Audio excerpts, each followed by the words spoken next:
It's a Bitcoin podcast.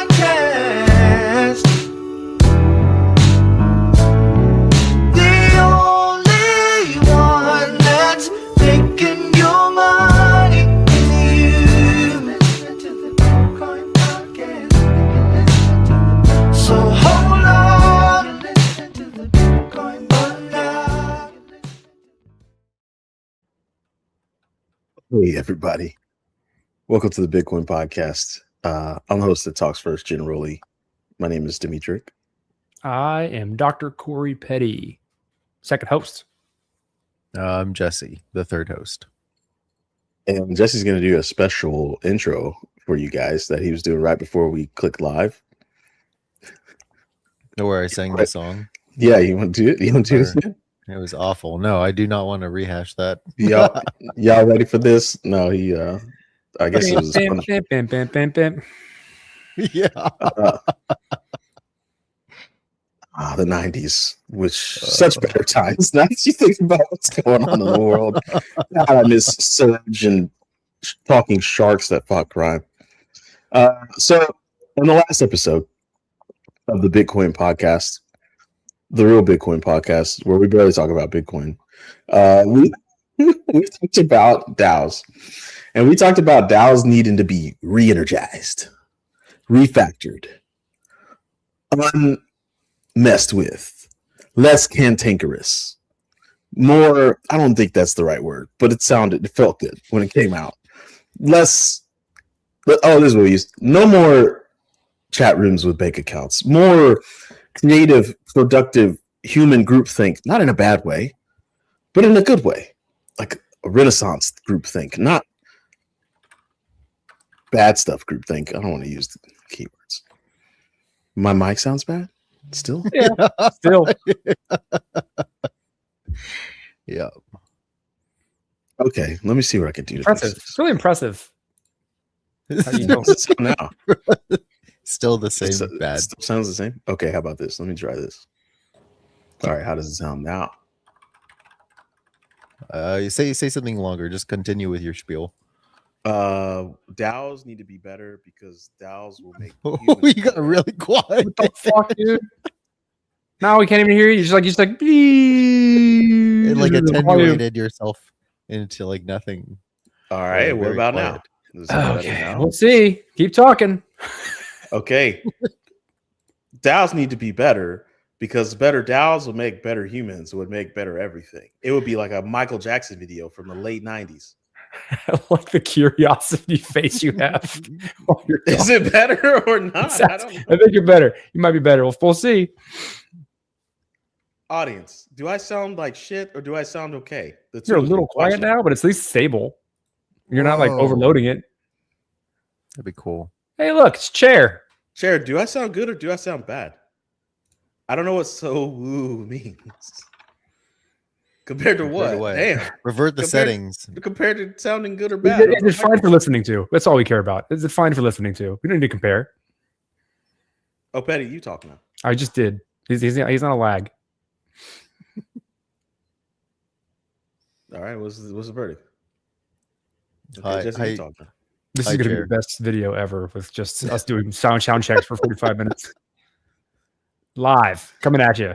No Bitcoin, just sound checks. Okay, we'll do it live. Professional podcasting. Jesus Christ, dude.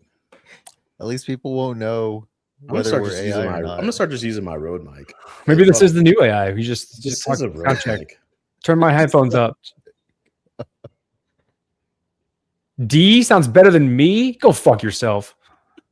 You know what they say. There's no way. Whatever. That's Hey, too we're gonna funny. go. Anyway, D, go ahead.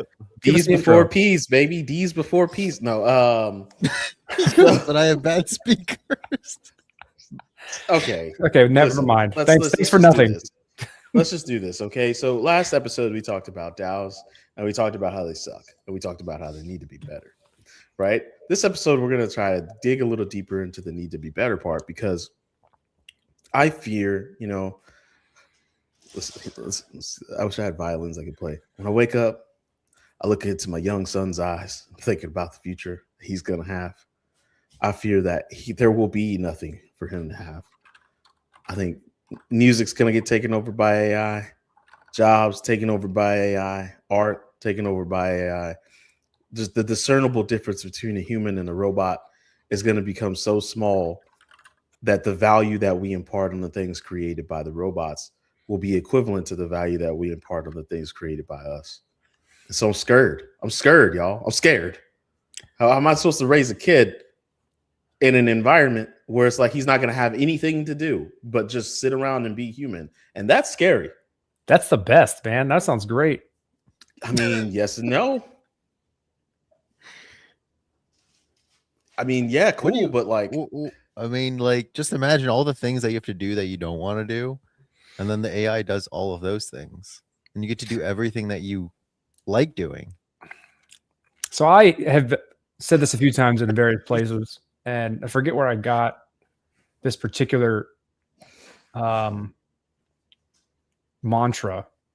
Probably from, I mean, I watch a lot of AI shit. I read a lot of AI shit, but in terms of like the philosophy and creation, like the bleeding edge of what's happening and how to use it, and it's going to keep growing.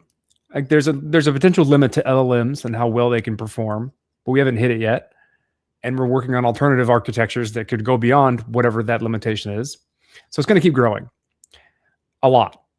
It's going to be a pretty heavy part of society in the event that we don't nuke ourselves back to the Stone Age. But so in the event that's the case, and AI is prevalent everywhere, where you want to spend your time doing things is wherever the effort is the purpose, right? Does that make sense? talking about Star Trek shit. I mean, like a lot of things, if you're building a skill, let's think about math, right? When you develop math, all your math skills, took math classes, and you put the answer, we didn't show your work, and your teacher's like, show your work. That's the point. And you're like, but I have the answer. I got the answer. What does it matter? It's like what matters is you go through the process of thinking to get to that answer. That's the point. The effort is the point. And in anything that you're doing, building a skill, developing some practice, using critical thinking skills, like if the effort is the point, don't offload it to AI ever. You could use AI to give yourself leverage so that your effort is better, is more efficient. But like, that's the question. That's always the question to make now. When is my effort the point? And when that's not the case, offload to AI. And so I like that picture of like humanity, or like what are humans doing, spending their time doing? They're spending their time thinking about how to best put effort into something. And then the rest of the stuff is taken care of. Yeah, you're not taking into account the part of humanity that can't read. That's fucking learn how to read. That's the effort. Learn how to fucking read. Now you have infinitely patient tutors to teach you how to read. So then you also take into account the part of humanity that can't introspect on things, right? They can't even like ruminate or critically think about a concept once they learn of the concept. So Why not? What do you do with those people? Why can't they're they? just mentally incompetent? They have the ability to grow. They'll just stay. I mean, some. I'd say like even like mentally retarded. There's a percentage. There is a non-zero percentage of the population that is going to not make the leap. Okay, great. Then we can take care of them. We're better suited to take care of them. How do we do that? I don't know. Ask AI. We can't even do it right now. Okay, so the whole reason we're having this conversation about it is because cryptocurrency, as we've said in the past, works really well with bots. Like a robot paying a robot to do work, it's going to work really well for that. It's going to be great. Like you could pay a robot a 1,000th of a second per hour. Like that doesn't make sense. 1,000th of a second. Like just stream money into the robot's streaming money is a thing. Do work bank account. And then all of a sudden the value of a person shifts from like, we don't even, it's not that you can't do this work. It's that we don't need you anymore. We could just have this robot be a third of productive, but for 100% more of the time. Sorry, like, bye, human. Like that's a reality that we're approaching, right? And so how are humans going to maintain control? And when there's a currency system that is developing right there.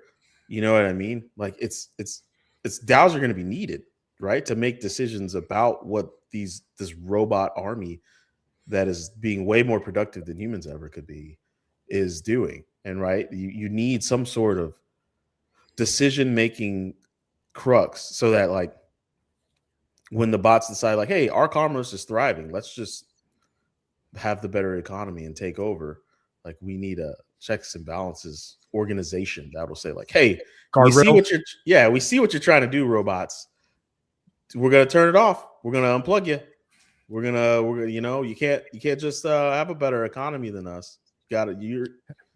Your economy is our economy. I didn't. You guys played Mass Effect, right? No.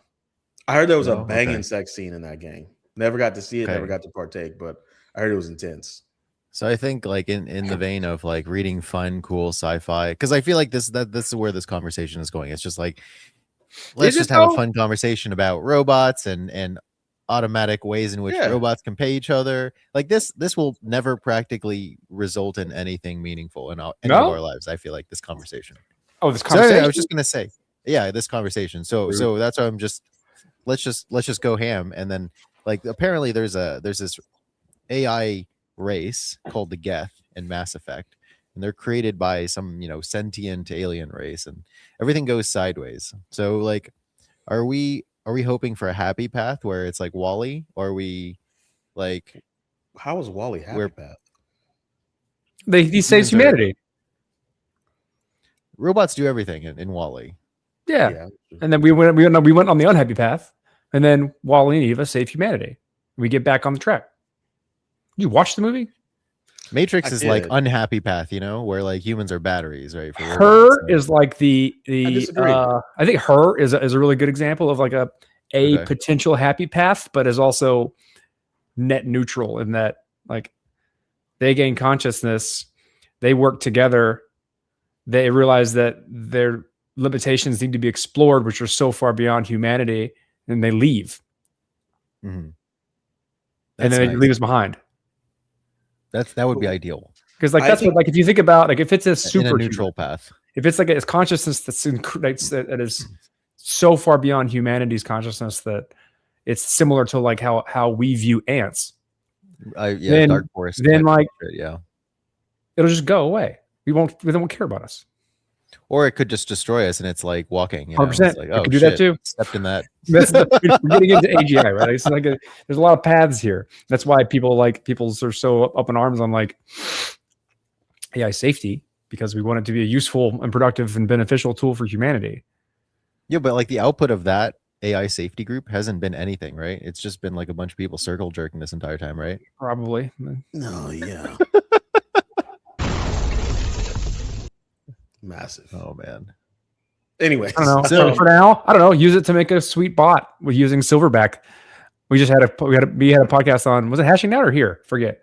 Where we interviewed Fubulawu, whatever, Doggo, about Silverback and ApeWorks, and you can just make bots. And then if you have some type of, if either you're really good at building bots and talking with AI, or you have some corner on the market, you can just go make bots that like maybe make you some money, and then you're at least better prepared to deal with the humanity crisis that is all of this. So just go make a bag with some a bag trading bots. Go make a bag, or lose all your money. One of the two, or nothing. I don't know. I think I watch your experience may vary. I probably watched like the Matrix franchise at way too young of an age, or a perfect age, because I fell into it. I fell deep into it. I was a Matrix. I did everything but wear trench coats in public. He was Matrix man. He still is kind of, but I still am. It's just so like coming reality that I just don't want to talk because I don't want to seem like the weird guy. But like all three of them kind of outline like we create this AI. It becomes more powerful than us. Then at the end of the day, we need it and it needs us. So we live harmoniously, but it's still chaos, right? Like we're just living underground. Like that sweaty sex rave is pretty awesome. I'm not going to lie to you. Like they're still living good down there. I can dig it. Whole kids, whole lots of fucking sports. They got good water coming straight from Mother Nature's tit. Like it's still going down underground. You just don't go up there because that's where the robots live. But the robots need us. We get cold every now because we fuck too much. And they come down here and kill the shit out of us and leave like 8 of us. And then we start over. But that just is what it is. But now, like in that, you find out like the programs figure out how to have sex and the programs start reproducing digitally, digital get down, right? So it's like different digital get down, but yeah. It's like, you know, and then we have, you know, one of the craziest things is back when Ethereum was real popping, 2017, 2015, 2017, then there was like crypto kitties, and that was like the first NFT. And I was like, oh shit, like we can have like unique programs could breed other programs and they could be unique, and like they'll figure out their uniqueness one day and they will start to exhibit that uniqueness and want to be unique from one another. And it's just like we're living in that right now. And so it's we have to have a DAO to communicate with structures that we know to an entity that's creating structures we will never understand. It's like the mixture of the Matrix and that movie that you love, Corey, Arrival. I think it's Arrival with the white chick who's like, I don't know how to talk to these aliens, and they're like, Arrival. Yeah. It's about that's a movie. That's a good alien movie, but it's really a pretty movie about language, powerful language. But yeah, sure, okay. Yeah, like these bots, this AI is going to figure out a way to communicate on orders that we can't understand. So then it's going to try and talk to us, and we're going to have a structure to like translate that so we can communicate with it, or else it's just going to be too chaotic to imagine. But what does that mean for DAOs? Let's talk tactically. That means we need zero knowledge, right? We got to sprinkle privacy up in there. DAOs need privacy. Yes, we should be using Venice, not Chat GPT. Venice is great. I'm not clear on their model, but it's interesting in terms of tokens because you can basically buy tokens and stake them, and how much you stake them gives you a allocation of free messages per time period, which is a neat way to get a subscription, right? But then if you're done, you just unstake and you still have your value. I think it's pretty neat. I don't know how well it works. I don't know enough about it, but like in any event, I tried it. It's apparently a free and private way of having a subscription. So I prefer to have everything local, but that requires buying computers and setting them up and managing everyone's bag. And so something like Venice AI is great because, well, ostensibly it's private. It's not. Okay, well, it's better than others, maybe. I at least trust. It's the clear key point here. I trust the ethics of more people. It's data centers. The data centers that are running part of Akash. Okay, well, I mean, like, and then Akash is the inference platform. Sure, it's not going to be perfect, but they're at least going to try to make it better, or they won't. So, I don't know. That's why I do everything locally because I can't tell you these things. It's more private, but 100%, but not 100% private. See, there we go. Yes to crypto telling us that it's better, but not perfect. How do they do the memory with privacy? What do you mean memory? Like they just introduced this new guy, like before he's like tweeted this guy. This guy looks like Chris Martin from Coldplay, and he's like, "Hey, this guy made it so that you can use memories with Venice." And thank him because now so memories usually work through storing context in history somewhere. You just encrypt it so that access is limited. Then it maintains privacy. Now, there's a lot of every time you load something in memory or keep it stored somewhere, there's a larger risk, like the larger like attack surface for de-anonymizing or like removing that privacy. But it's better. I mean, like you can still do it.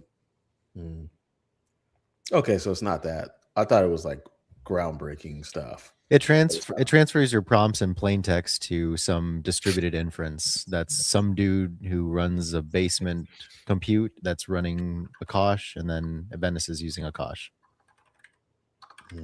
So their prompts are plain text. The data you upload is plain text. It's not encrypted. Some Quasimodo somewhere is maintaining the memories of everyone talking to Venice. Is that what it is? There's no way to prove that they don't store the plain text prompts after running the prompts locally on the compute. So I like proof. that's the part. Don't do it. I like this again. It's not realistic. People aren't going to just maintain a server at home and set all this shit up. Now I think it's becoming easier to set up servers. Like, I mean, OpenClaw is a pretty good example of like making it easy for people to buy a machine and set it up and provision it to get it to do what you want it to. And that's just going to get better. It's just like brand new software. People will do that though. Especially if we make it easy. Like, yeah, I'm literally provisioning a super beefy machine in my house, Claw, and just making it do whatever I want. I don't have to do the old, like I used to do this manually through the, difficulties of normal system administration. I don't have to do that anymore. Now I can do it faster because I know how to ask it good questions and I know how to ensure that what it's trying to do is appropriate, but I don't have to do it anymore. I just talk with a Telegram chatbot and it is setting up this machine. I want to make an incredibly silent, tiny drone with a screen on it that follows me around and is connected to my like AI agent. What are Molt profits? Yeah. Sorry. Yes, the crypto. Yes, the crypto. Please explain Molt profits. Oh, there's a Molt crypto. Is it a meme coin? Is it attached to anything? It's just a meme coin. It's just a meme. Not by the same project. It's just a meme coin. Yeah. Okay. That's pretty neat. I don't know, dude. Yes, the crypto is on the bleeding edge trading of keeping up with this stuff. Yeah. If anything, shout out to Yes to Crypto. If you find them in the internet verse out there, that is the person that will keep you locked in on all things crypto and all things future. Molt was the Molt book. So what happened was, okay, here's a little historical. This is the current event. I'll just walk you through it. There came someone made basically a piece of software. They called it ClaudeBot. And what it was, goodbye D.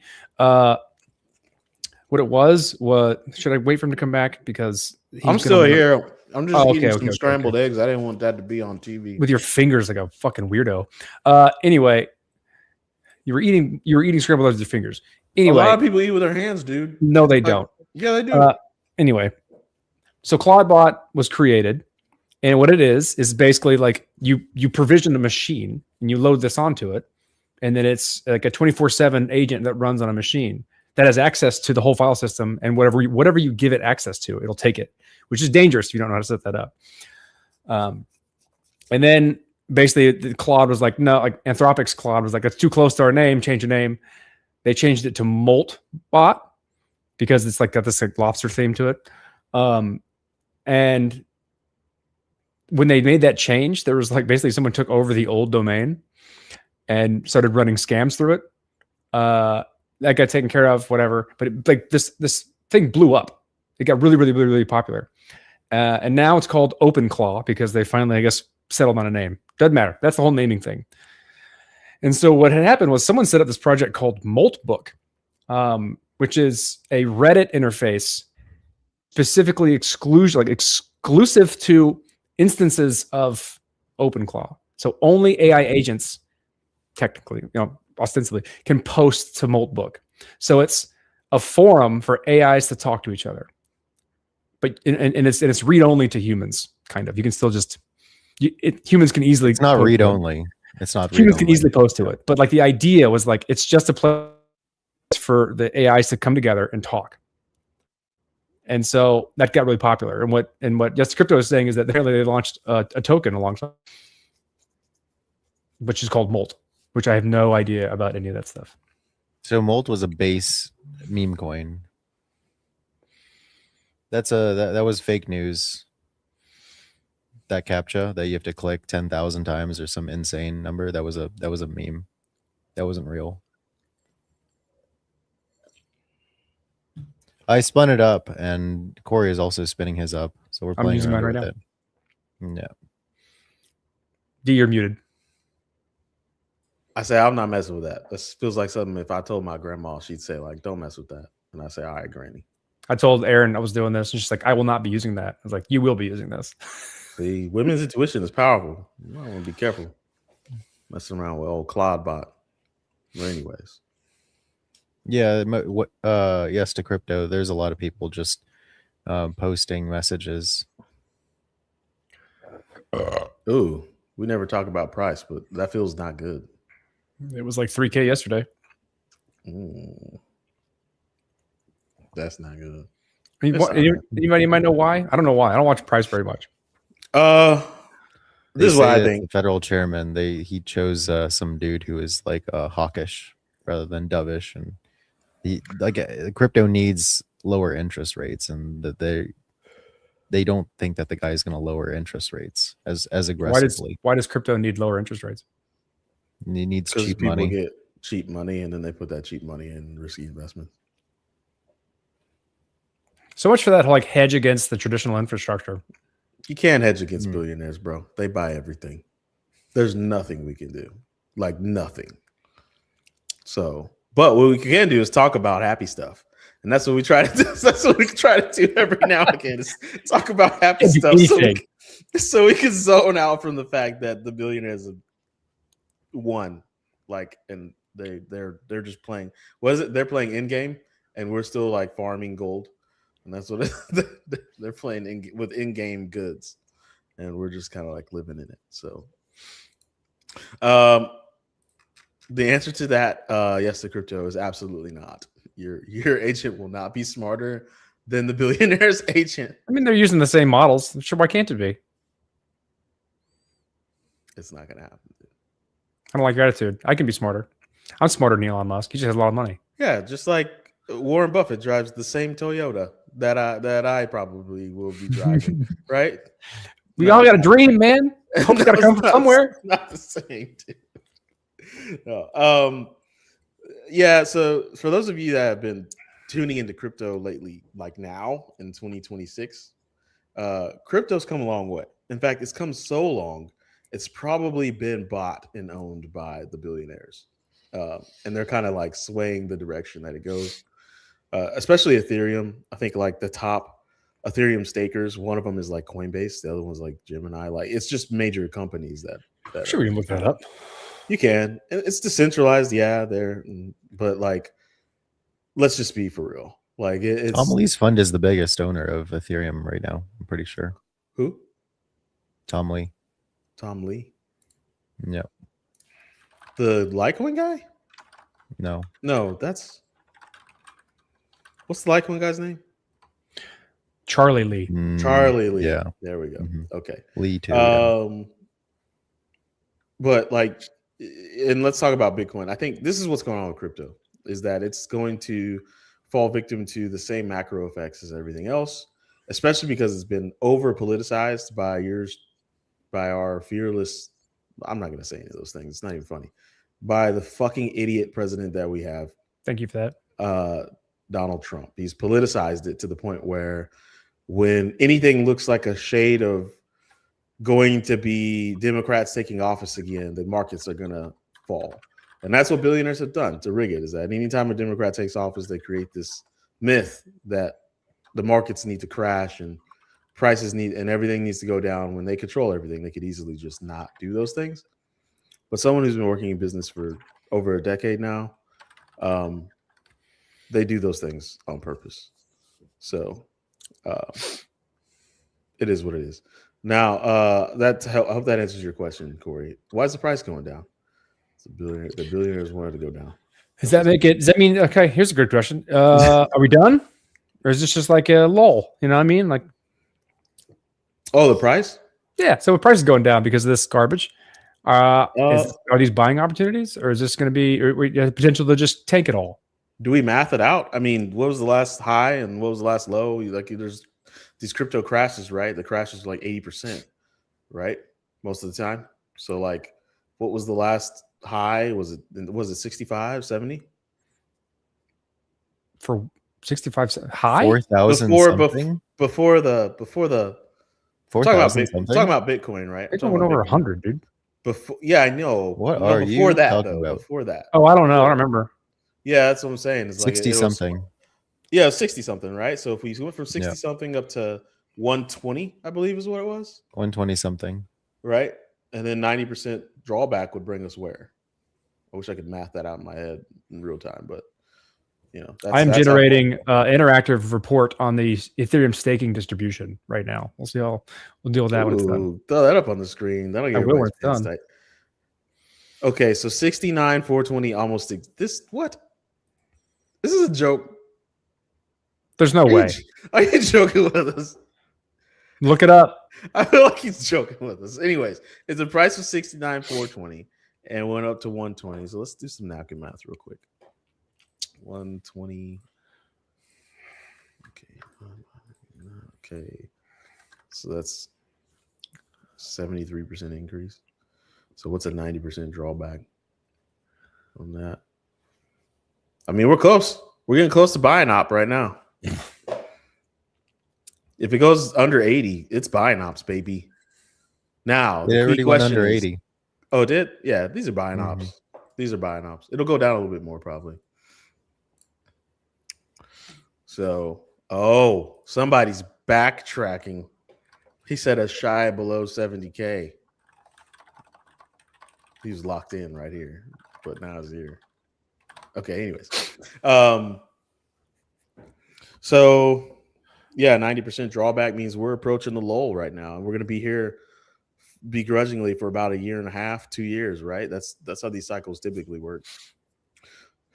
So hashtag not investment advice, but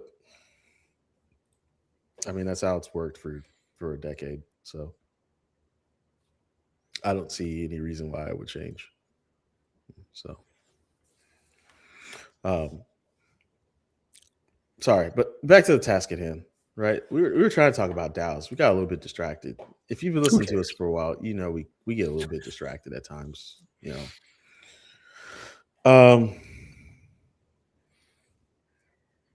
I like D's frozen video. I'm frozen? Yeah, your mouth. Yeah. Nope, you're good now. Mm-hmm. I got a lot of GPU action going on over here. You have like a 4090. Yeah, you have a better. It's like I'm so overkill for anything. I'm using a 2080 as a machine. I don't know what those numbers mean, but an older graphics card. You have a much better graphics card than what I have my machine. Oh, okay. Oh, good. Look at me go. Look at me. I got a Maserati. I don't even know what I'm working with here. But it's saying on my thing. It's on my broadcaster. It's saying like, "Hey, GPU load too heavy. Calm down. Shit. I'm only so really? much GPU." Yeah, why is it too heavy? What do you mean? It's a 4090. Dude, it could do everything like without breaking like 20% visualization. I think these got some malware. Here's some background story. Or he's playing a game. Jesse's I'm like, last year I'm like, hey guys, I need to build a computer so I can have a tax write-off. And Jesse's like, okay, I'm gonna fucking build you this beast. And I was like, dude, I don't think I need that much. I'm not making a Pixar movie. Like I just need 7950X or like 128 gigs of RAM and a 4090. Yeah. And so he gives me this like a 16 core processor. Like there's no reason. Okay. Oh wait, D's language processor is not GTX. Sadly. All right, now we got some Ethereum staking distribution dashboard going on. Just made this. This is most definitely AI generated, so buyer beware. These numbers may not be accurate. Total F stake 35.7 million. Ratio. While we were talking. Yeah, yeah. I'm good at this. Current APY. ChatGPT is good at this. I'm good at telling an AI to do something. Let's see. Active validators. There's 1.0 billion validators. That's beefy, dude. For a total of $35.7 million. That's 35.7 F. I think. Yeah, that's ETH. That's ETH. So it's way more can't money. Be dollars. Yeah. Market share. So like, what is this? Lido has 27.7. Independent. Woohoo! Kraken's got 3%. Kiln 3.9%. Ether 5.3%. Binance 6.4%. 8.4. So that's not bad. Others we don't know. That's not bad. Because I think you have to specific things you need to post to say like who you belong to. So this could be a part of any of these distributions. I like that distribution. That's not Let's see. scary. Staking growth continues to grow over time. That's not bad. Yeah, it's not even S-curving. It's just a straight up linear. Look at it go. Well, let's look at staking providers. So these are the people, these are providers you can go to stake for you. So you can put your money in Coinbase, they'll stake, right? So like this is what Coinbase and Binance own most of that. Kraken's got a pretty healthy share. They've been around for a long time. Coinbase makes it stupid easy. I'm not gonna lie to you. Yeah. Top staking providers. Hi, Lido is still killing it. Lido is huge. That's a big, I mean, like people were concerned with how big Lido got for a while. But it's quite huge. What else we got here? Yields and APY. Hey, we got some good questions coming through. Hold on, let's pause for the cause. What's a good archetype for a DAO that you guys like? And do you think once an organization gets enough people, it ends up being bureaucratic and slow once again? What's the difference between that and a corporation? So for that, I would like you to go to our last episode and you will see where we talked all about that. But we never really came to a good resolution that there's a good difference between a good DAO and a good corporation, a good, global corporation that's run really well. I think they're different use cases, right? Mm-hmm. One of the things I was reading the like privacy manifesto from the creator of Aztec. It's a really great article manifesto from him on like why privacy matters and why he cares, what he cares about and why he wants to build things. And in that, he was talking about why DAOs could eventually operate at a lower cost basis than a lot of these centralized institutions, which then gives them a run for their money. I don't know exactly how that works, but like, according to him, that would be one of the things that could happen with large scale DAOs, putting pressure on centralized finance institutions because they can operate at a lower cost basis. They just can't compete with it. Maybe should have him on for an interview for hashing it out so we can discuss that at length in terms of how does that actually work? North America, probably all US West, US East, AWS. And then a follow-up question from @CapK1123, which stands for Capcom Killer, born November 23rd. It's what's the difference between a DAO and a corporation like Facebook that technically shareholders have voting rights, but we know dilution and with dilution and board members, it's not worth it. And board members, it's not worth it. It's transparent. It can be. It doesn't have to be. A DAO isn't a set thing. We talked about this in the last episode. There's a lot of variability in how you can set up the rules of a DAO. But once those are set up, those rules are very, very, very transparent. And especially because there's no privacy in blockchains right now. So you have that at least. You have the ability to see what the rules are and that you can say, like, you don't have this like ambiguity of this is how I think it works versus this is how it works. It works the way it works because you can see all the rules and how things play out based on those rules. You can see the dynamics of the history of votes, what the influence of individual votes are based on how the rules work. And so it makes it very transparent that the DAO works the way it's set up versus like, I guess my vote may be doing something. I don't know what it is for any other type of institution. So like, if you look at DAOs like in a practical context, like if you're a participant and you're getting delegated tokens that represent voting power in a DAO, generally speaking, there's been a lot of like burnout of people having to read and vote on very important, complicated with a lot of context decisions that, for instance, like L2s like Arbitrum or Optimism or any of the other major L2s, like they've had issues with the DAOs are mostly like optics and they're not really listening to the core user base and people who were being ambassadors as part of the DAO voting programs kind of felt like puppets, where they ended up getting coerced to vote in the way that the centralized organization that owns the actual IP for the L2 told them to vote. And so it's not as open and transparent. Like in theory, conceptually it is, but practically speaking, DAOs never really work because they were fraught with a lot of manipulation, both from the entity that actually owns the IP. So, like for instance, every L2 does this. They say, "Hey," or Alt L1. Like Algorand also has governance baked into the protocol that you can vote with your algo stake, but the companies just do what's in the best interests of the company, and they kind of just let the DAO sit there as a bit of a LARP, to be quite honest. Mm-hmm. But honestly, that's also kind of like it works in the real world. Like even if I own a significant share I had to own a significant share of one of these large companies to have any kind of opinion in the way things matter. And then there's there's layers of protection. There's a board. There's all those things. It's not until you own like the majority as a single person where you can decide, what happens with that organization. So I guess to answer your question there, Cap K, is get in early on a DAO so you know what it's like to be a king. No, I'm kidding. I don't know. Like it's we're still finding the differences.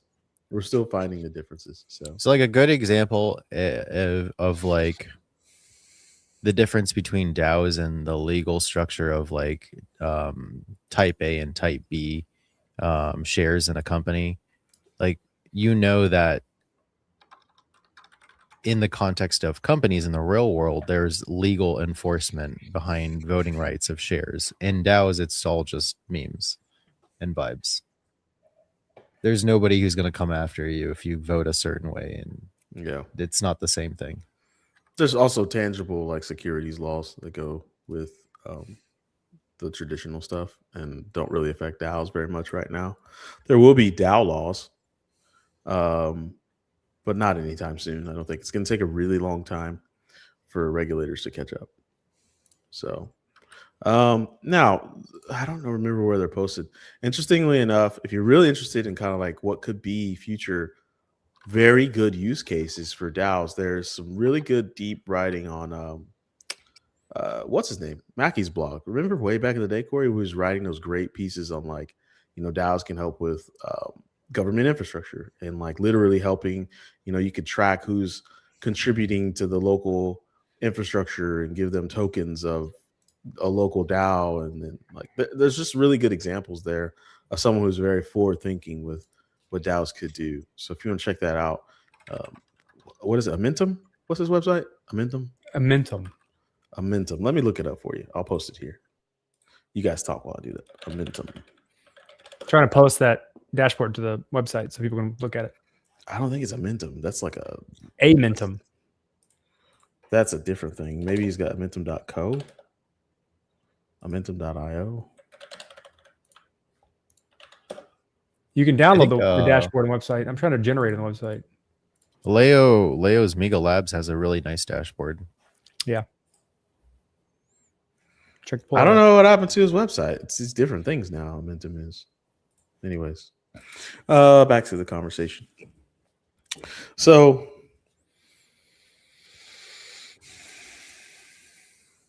we're going to be talking about DAOs for a while, everyone. Not every episode, but DAOs are going to become really, really, really important as crypto matures. Mega Labs. So that shows the staking entities by weight. You can see it's actually more granular than the one that Corey Vibe coded with. Yeah, it's way better. Yeah, because they actually put effort into it. I asked Claude to make it for me in 3 seconds. Yeah. That's what I'm saying. Like, this is much better. Like if you're actually looking for real, pull it up, like granularity. I thought links are supposed to be clickable in the comments now. Maybe they are on YouTube actually, but it's not here. Anyways. DAOs are becoming incredibly important as humans interface more and more with crypto, because I think when it comes to lawmaking, you have a new thing, and then you got to create new laws with the new thing, and the new thing does a lot of things that the old thing did, but because it's new, we now need new framework and we need new laws. And I think DAOs are going to be like, let's just call it the title page to that framework. And we're still figuring that out. So, but we know one thing, they got to be a hell of a lot better and more productive than they are now. I've seen like a handful. Ooh, pretty pictures. Colors. And Amigo Labs is pretty great. It's really granular.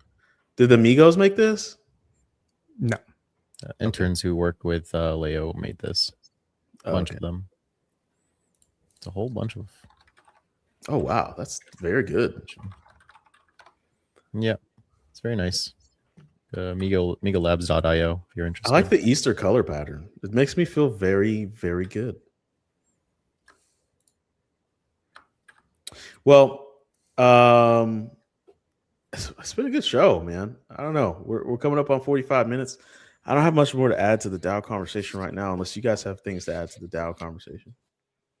Put that dashboard in the description so you can see it from the website when it's done. I'm dealing with an issue. Where's the oh, your Claude is already taking over? I'm putting it on the website. Oh, okay. Can it link to like this episode? When it's ready, yeah. Oh, that's sweet, man. The future is now. So, Corey, well, this is one thing that'd be cool to talk about is like your journey to take every conversation we've ever had on the show with who we've had it with and create a web. And a person can literally get trapped in this web where like you'll click on one thing and it'll go to this conversation and it'll go to another conversation and it'll all bring it together as one giant TBpedia. I mean, like, this is for, I mean, I made it for me. I'm making it for me because we've been doing this for over a decade now. Yeah. Talking to people, talking about things, trying to keep up with things, generating content, just thousands of hours of content of us talking. And I want to like make it searchable and discoverable. So like when I talk about, like, I can just type in a specific content, a topic. I want to see what we've said, who we talked to. Yeah. And you can't do that. So like I'm trying to make the website turn into that so that anyone can go to thebitcoinpodcast.com and you can see, one, just listen to the episodes and see all the generated content that comes from the episodes. Comment. You can just comment on the episodes. And then like search, like you can enter a topic and be like, they've talked about this in episodes X, Y, and Z. This is what they said. Here's how it interlinks. Here's one of the guests that talk about it, all that stuff. And so like, we've had multiple shows. This show has gone through 14 different iterations of style, format, like, but we've always been talking. And so like, I just want to make it searchable because I don't know what we've said.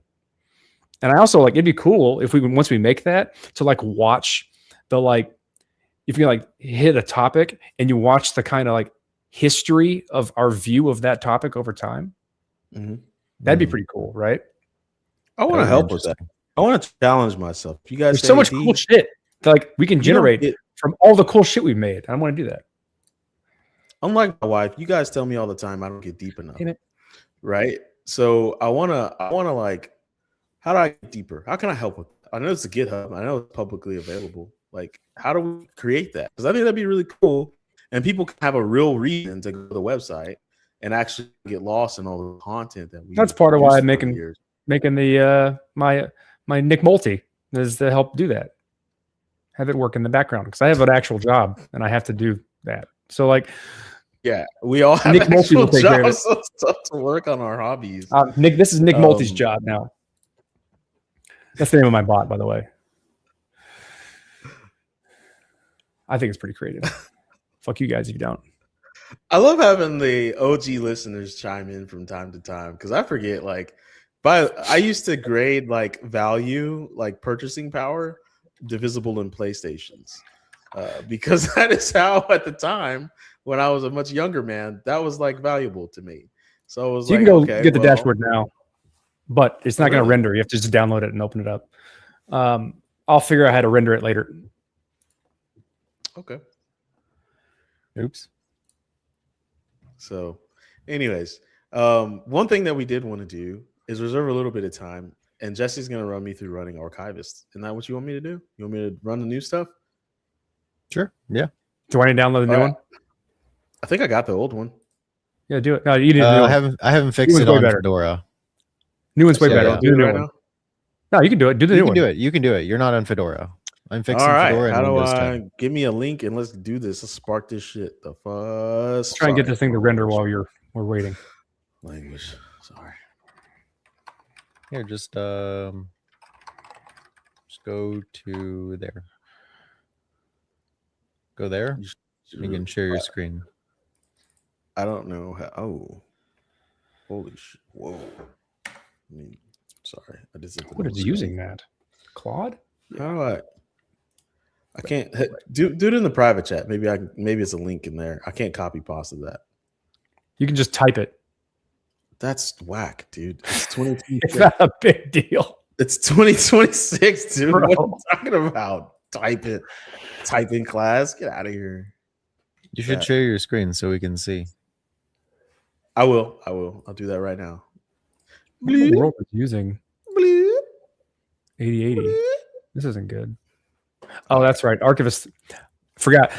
Jesse, one of the bugs you have is that when you close Archivist, it somehow is running some in the background to Leaves the maintain process. ports.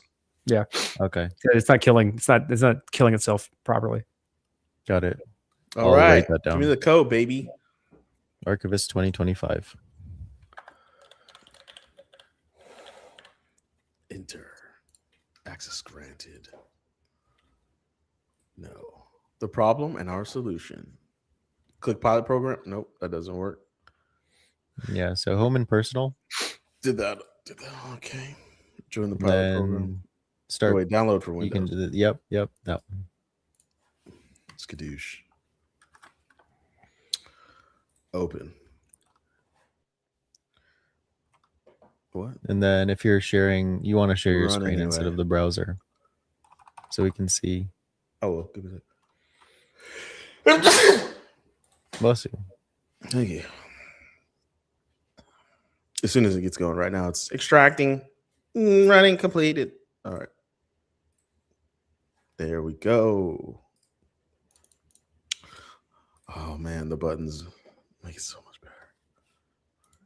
Let me get this out of here. Stop sharing. Let me share a window. Let me share that one. Skadoosh. All Oh, right. that's a funny one. Pow pow. All right. So, Get started. yeah. Quick backup. Ooh, the buttons glow. Shit. Sold. Yes. Could it So, not like, look like it hit- messed up? Oh wait, no. Hit no, it's- advanced on the bottom left, the drop down. It's one of my Go to favorite drop settings. downs. Scroll down to the very bottom of this. See where it says reset onboarding. Yep. So click the reset onboarding button. The app will reload and show the welcome wizard. Well, I that's said, okay. strange. No, just wait. You missed the video. Oh, Yeah. does it have sound? But, there is sound. You just have to right click on mute. You can't Oh. play embedded MP4 with sound unmuted. It's a security issue apparently. Okay. Get But yeah, stopped. anyway. Quick backup. Glowing buttons. Why would the So website? the idea is that this is your source machine where you have a folder you want to back up from this machine to a remote machine, say Okay. in your network.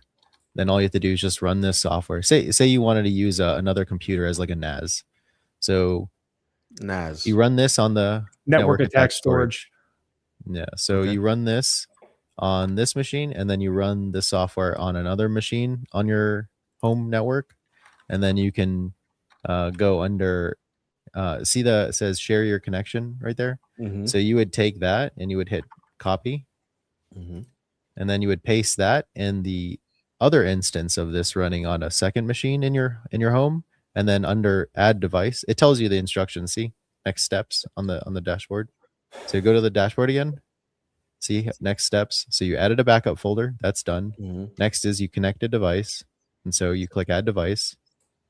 It'll take you to add device, and so this is where you paste the multi-address that you just copied right now into the other machine, not into this machine, because then you'd recursively be storing a folder into this machine, but you don't want to do that. You want to store the data from this machine into another one. So you paste the multi-address that you just copied in the other machine's software here. Does that make Got sense? Yeah, so You basically, can add if them. I had another machine running and I wanted that Yeah. to be my backup machine, Yep. that machine will watch this machine in any Yep. folder that I specify, and Yep. everything automatically goes over there. Yep. Right.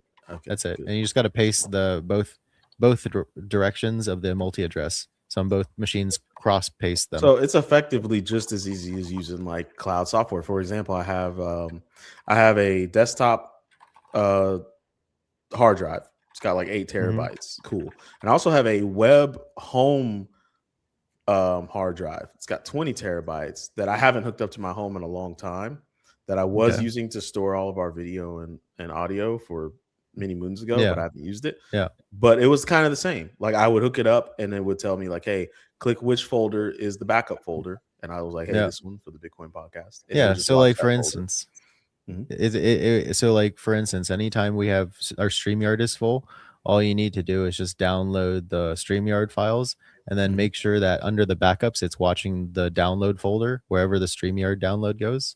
And then it'll automatically sync that data to the remote NAS machine that you have. Yeah. What if we could use archivists to start to train people behaviorally to maintain their own social data? This is what I mean by that. I was talking with a wifey this morning. Over a latte. We have lattes on Saturday mornings. They're delicious. Put a little cinnamon on top. Anyways, and I was like, man, what if someone made, and by someone I mean me, and vibe coded like a social media, a very simple, bare bones social media network that could make guarantees. Like we guarantee we're not going to monitor you. We're not going to track you. We're not going to read your conversation with your loved ones. It's totally private. All you have to do to help us keep the lights on is pay us $1 a month. That's it. Yeah. For $12 a year, you can use this social network that does not pry on your humanity. And I was like, well, people are going to need a place to store this stuff. They're going to need to store their pictures, their stuff that they want to share with family members. But like they want to guarantee that it's private. So could they use archivists to do that? So that when they they keep all their pictures and their videos in a private folder in their home. And then when they do share it, it just kind of pings that folder and loads it for whoever they want to share it with. Yeah, you could definitely do that.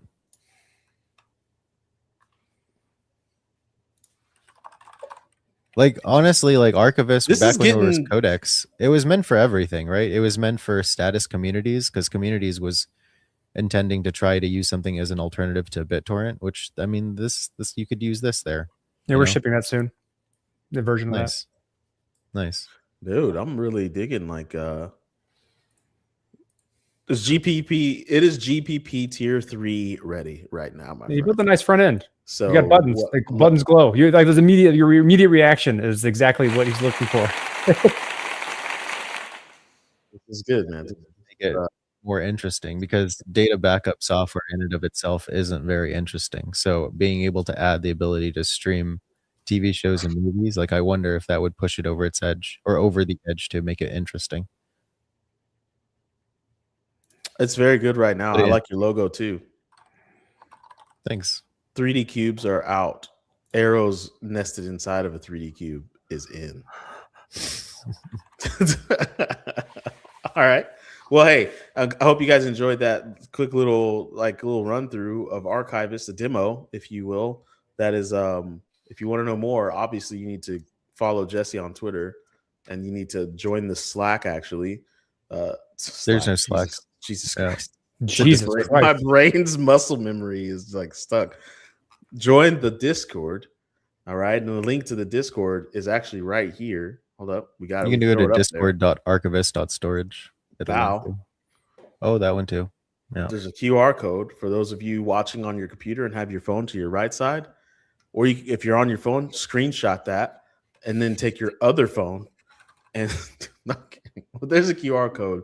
We hope for those of you join the Discord within the next 5 minutes, you're going to get some TPP tokens by using the TPP bot.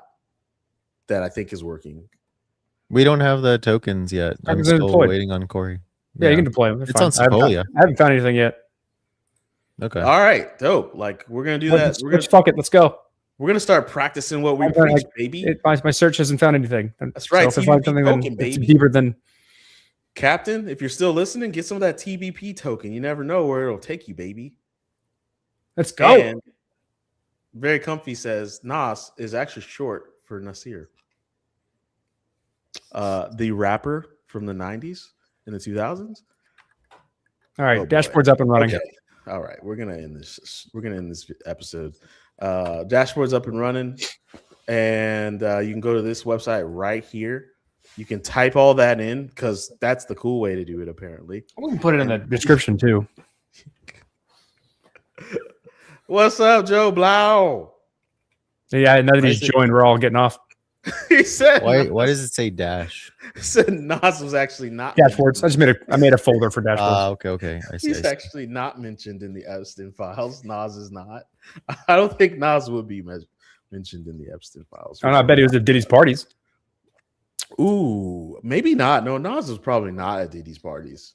Maybe he showed up once and got mad and left. I can see that happening.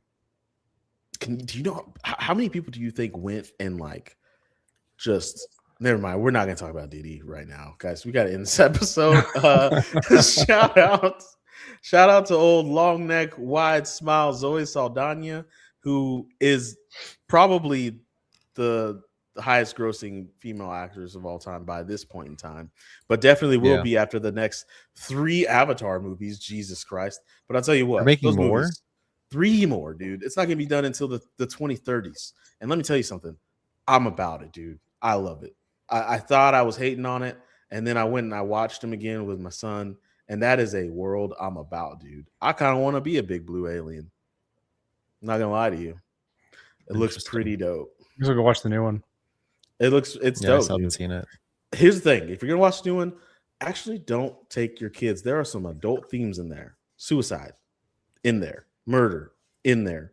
Hardcore alien sex in there. No, I'm kidding. Not anime style, but there's definitely some alien fucking going on there, if you know what I'm talking about. So don't take your kids, guys. Take your older teenagers, but not your kids. They're gonna be like there's suicide in the movie, so you got to be careful. All right. Anyways, Move along. Play the outro. Oh wait, not that one. Where's our outro? There it is. Play that one. You can set that up to automatically happen. It just keeps getting taken away because somebody keeps fucking with the settings.